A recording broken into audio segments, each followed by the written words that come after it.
name's Elizabeth Moreau. I moved to Manchester about 5.5, almost 6 years ago. I've been living in Ward 6 for 2 years in the Brookfield development with my daughter and my fiance. I work for an immigration office in Bedford. Before that, I worked in the military as an Army medic. I've pretty much been a lifelong New Hampshire resident, and I just wanted to be that voice for our people in our ward.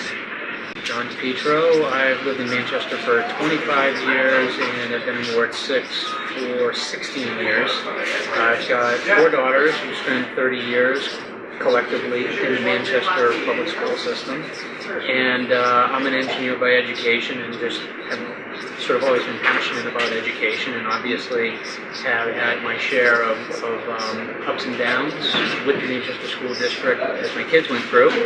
And I see an opportunity with our new superintendent, who is somebody who has not just the brains, but it takes a lot of intestinal fortitude to be a change agent.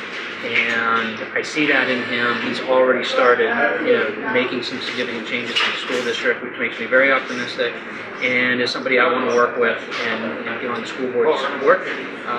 He's getting a bit of pushback right now from some of the board members who want to keep the status quo, and I want to change the status quo. Is the main issue in Manchester? I mean, there are several issues. What would you say would be the most important that you would like to address? I think the most important is my daughter Evelyn. Hi Evelyn. There's several key important issues for Manchester. As a homeowner and resident of Ward 6, I think one of the biggest issues is maintaining affordability of our homes, but yet still bringing enough revenue to cover everything that we need as a city. I guess that's not really one topic, it's one of the topics. But for me, my taxes are pretty high, and I don't want to see them go much higher. So is there a solution to that, or is there a way to address that from the Board of Alderman's position? That's definitely something the Board of Alderman will definitely have a say in. My daughter's education is key to me. I want her to be the smartest, brightest person that she can be, and I want to make sure that they're funded appropriately, and I want to make sure the budget's balanced and we're not purposely wasting money. I could address Paul's question from a school board standpoint. And the two priorities, the two biggest issues that I see in the school district right now that I would like to work with the superintendent on are, first of all, his words are right-sizing the district. So we've got issues with very inconsistent class sizes throughout the district. In the elementary schools, we've got some classes that are a little bit overcrowded. And at the high school level, we've got a lot of classes that have very few students in them. My daughter just graduated from Moreau this past June. And her entire senior year, I don't think she had a single class with more than 15 kids in it. So we've got a situation where we have too many resources at the high school level, right? And we have too much space, way too much space. The high schools are literally half empty. They're 50% vacant because of the sending towns, so many sending towns pull their kids out. And at the elementary level, things are much tighter. We don't have, it's not overcrowded, but things are much tighter. They've addressed some of that with the new feeder pattern that they just approved literally in the last month or so. So that's going to help a little bit, but we need to do a redistricting to really get everything aligned where it needs to be in our district. And at the high school level, when your resources are spread that thinly, you get things like what happened at Manchester West. You've got entire wings of the school that are empty, where kids can get into trouble, and it's hard for the principals and the administration, to properly resource everything when they're spread that thinly. And then the second thing I would say has to do with standards and curriculum. So one of the things that I have been extremely frustrated with my own kids over the last 10 years is the constant experimentation. Trying this, trying that, all of the latest fads. One of my daughters in particular, her math program was switched up on her every 3 years. She had to literally relearn 2 + 2 3 times because they kept changing from the dot method method to the lattice method to everyday math and every time, and so the poor kid just didn't know, what to do in math class. And, I went before the board 4 years ago and I argued against Common Core at the time. I listed a whole bunch of predictions, and unfortunately every single one of them has come true. The worst of which is they were completely unprepared for it from a curriculum standpoint. So we've gone 3 years in the school district without a math program. The teachers are twisting in the wind. They have no textbooks, they have no programs, they're going on the internet, doing whatever they can to create lesson plans, and obviously it's very stressful for the teachers, it's stressful for the parents too, because the kids come home, ask for help with their homework. As parents, we don't have any resources, there's no textbook, we've got to go and Google things online, and they're changing everything. So that's one of the things that I want to stop, is I want to settle down the curriculum. I want to use things that are tested and have generated results in other schools and other states. And I was very upset, and a number of people, with the mayor and all of the aldermen, who chose to totally ignore Ward 6. For this whole year. When Nick Kappa submitted his letter that he was moving, the mayor should have immediately put on the agenda. It's not up to him to call it. Put it on the agenda. The mayor makes up the agenda. And this week, Mayor Gatsis sent out an advertising piece, and in it, I wish I brought it, in bold. Did you get it, Paul? I believe I got it. We voted We don't vote absentee absentee. We got it in the because we general have voted because absentee. we weren't here, and we got a letter, which was nice. Mayor Gatsis, people campaign sent it out. It was highlighted. I don't know whether you've seen one. It was the big page, full page with the ballot request. With the yellow, and it had on there, don't forget, there is a special election in Ward 8 for all. For Ward 8 Alderman. That came out, it was That over. wasn't the only mistake though. I have 3 of them sitting at home It right was now. over the mayor's, I didn't it was on the notice mayor's letterhead and over his signature. It was with an absentee ballot in it because Now, we voted absentee. I'm sure Ted Gatsis didn't look at that and say it's okay. Right. I'm not laying that. However, it's over his signature, he owns it. Right. And this has been a problem. We don't know how many people are going to show up at St. Pius thinking, I'm going to vote. Not everybody gets the memo. You know what I mean? Yeah. It's a very, and it's to your own advantage.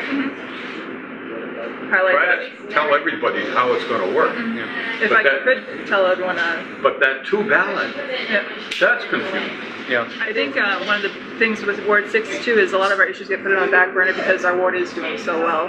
There's things that we need to fix like the roads, but we have a highly residential ward. It's very spread out. It's not too much crime compared to the inner city and other issues. So when they hear us complaining, they think it's a small issue. I want to be able to represent us in public works to get those, roads trimmed back. Because that overgrowth is covering the roads. When they hear someone in Ward 6 complaining about roads, they're thinking, well, what about the main streets? What about the bridges? What about this? But I definitely want to voice our opinion in City Hall and make sure it's heard. Well, I know that they will tell you, city clerk or the mayor or a different alderman will say, well, they're represented by the at-large alderman. No, we're not. No, we're not. We are not, we are not, they're not. Number one, look at every vote. Almost every time they cancel each other out. Yeah. And so, They're not representing anybody. my Ward 6 alderman would have made a difference because they canceled each other out. Yeah. And this is what I think that the mayor and the alderman did. Oh, gee, we might get a Democrat, we might get a Republican. Meantime, we went without an alderman. But I'll guarantee you, Mayor Gatsis will be in Ward 6 saying, please vote for me. Why didn't you vote for us over the last 7 months? In terms of supplying us with an alderman. He did nothing. That's one of the good things I believe about myself as representing Ward 6, if I do get that chance, is I don't have any conflicts of interest with the city. I'm not associated with any unions. I'm not looking for endorsements from any unions. I don't own a restaurant. I won't have to abstain on Keno.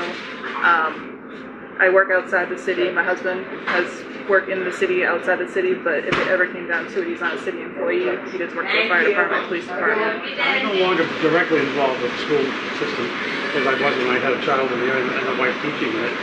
However, this inconsistency is nothing new. Right. This has been going on for a long time. And when the federal regulations came down, And it was teaching to the test, not teaching the children what they should know and what they should learn. And I'm going back now, quite a few years. And it's unfortunate, but to make the school look good, and if the school didn't look good, it put the principal's job in jeopardy, which is certainly not an issue. And then with our influx of immigration, with children, non-English speaking children, they had to take the same test. Right. Which was also crazy. Which is crazy because if you don't speak or read English when you take an English test, Right. you're going to fail, which brings the average for the school down. Right. That's one of my things. The other thing with school, if you're going to say, the redistricting. I've read a lot about it. I'm not involved in it, but I've heard from and I've read from different people that it's going to really disrupt. It could disrupt parents. Their jobs, their lives. I mean, because the children are going to be going to school at different times, different places. And how would you address that? I think there are a couple of ways, tactics we could employ to mitigate as much as we can. One is to phase it in, right? I think that we can. They already done some minor changes with the feeder pattern that are going to help. I think we could do other aspects of it that are phased in over years, so that a kid, for example, that's at maybe it's a kid that's at Weston now, and according to redistricting, that kid would have to move to Green Acres. Maybe you can phase that in over a course of 2 or 3 years, so that by the time that is implemented, that kid is at McLaughlin. So it doesn't even apply. So it's almost like grandfather. And I think another thing that makes a lot of sense. Another thing that I would be supportive of, and that there's quite a bit of support within the school board, I think, is some degree of school choice for the parents. So that even if you do redistrict, I think there should be a mechanism for parents to petition and say, I want, even though I live on the east side, I want my kid to go to Parker Barney, or I want my kid to go to Green Acres, or what have you. And I think that we can come up with a system to be able to, leave some space at each school to accommodate parents who want to send them, send their kids to whatever school. Because only a certain number of parents are going to take it, are going to do that anyway, and I think it's going to be a relatively small percentage. So I think those are two things. There are probably a few other things that we could do to kind of mitigate that. But at the end of the day, whatever plan you come up with, there's going to be a group of angry parents showing up, and I sympathize with them. But sometimes you've got to do what you got to do, and I think the school board has been kicking the can down the road for years because you don't have leaders who are willing to say, I understand, your concern is legitimate, your anger is well-founded, we have to do it anyway, I'm sorry. And that's what leadership is. I think everybody agrees that in the city of Manchester we've got a perception. We have a perception problem for our schools for sure, right? But it's not, the perception is based on some reality, right?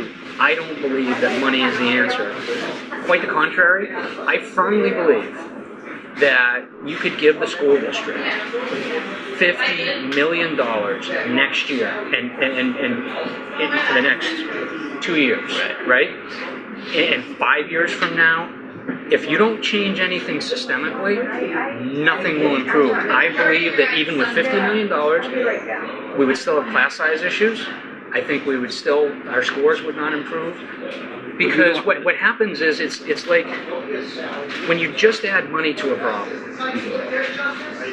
especially in areas that are government controlled, it's like a vacuum. It fills crevices, and it doesn't address problems.